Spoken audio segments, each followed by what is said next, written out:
Cool, so we're here with Sahas from Smartcar. Tell us a bit about Smartcar. What does Smartcar do? Yeah, thanks for having me. I'm Sahas. I'm the co-founder and CEO of Smartcar. Smartcar is an API for cars. We make it super easy for developers and all sorts of mobility companies to be able to integrate with all the major car brands to build all sorts of apps, whether it's related to car sharing, car subscriptions, auto insurance, fleet management, etc. Okay, awesome. And what are you finding is kind of the key use cases for you guys? I know you did touch on a few there, but like what are the biggest ones or the kind of fastest growing ones at the moment? Yeah, well, what I'm excited about is if you're in London and you're on the underground, you'll see all these ads for Optimised Energy. Yep. Their new smart car charging program, tariff rates, is powered by Smartcar. Okay. So Nice. if you connect your car to Octopus, they give you better tariffs and rates by charging your car at the right times of day. Okay. Nice. If you've rented a car on Turo, that's powered by Smartcar, that unlock button that lets you unlock the car you just rented. So these types of experiences are super exciting to me because it makes mobility more accessible to everyone. Yeah, awesome. So I think there are definitely people talking about connectivity in vehicles. It's been a thing for quite a long time, and always the challenge has been how do you access the connectivity as a software provider or as an organisation? How do you get that access? And it's always been difficult, I guess, with the hardware, the costs, and like these things. So I guess that's where you guys come in. But how have you found kind of that integration with OEMs and kind of overcoming that challenge? Yeah. So when we started, we were actually not trying to build a developer platform. We were trying to go build an app for a car. Okay. And we tried going to developer.toyota.com. It didn't exist. And the same developer portal didn't exist for any car brand. And the market, when we started about 6-7 years ago, was very early, and only maybe 1 or 2 of every 10 cars shipping had cellular connectivity built in. And it was tough getting started. But in the last 3 years, the market has shifted.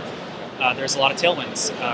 In the last 12 months, in the US alone, 96% of the cars that shipped had a 4G or 5G modem built in. So if you buy a car, bring it home, you can visit our website, create an account, get an API key, and make a post request to unlock your car doors in a few minutes.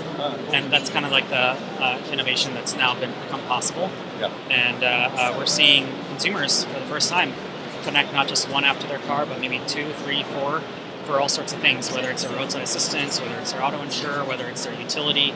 And we're just excited to see consumers have more options and choice around their mobility.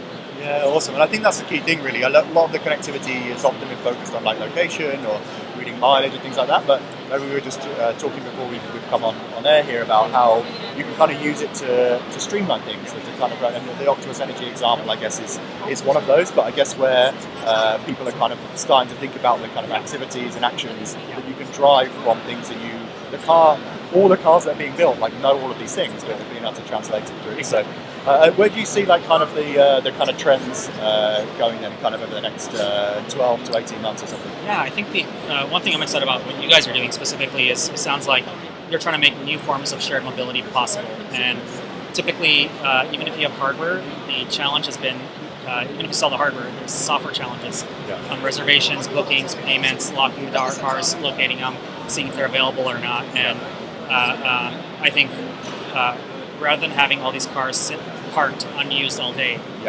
platforms like yours are going to make it possible to have fewer cars, but with better utilization, which means less carbon emissions, more affordable transit and transportation. I'm excited about companies like yours and what you're doing.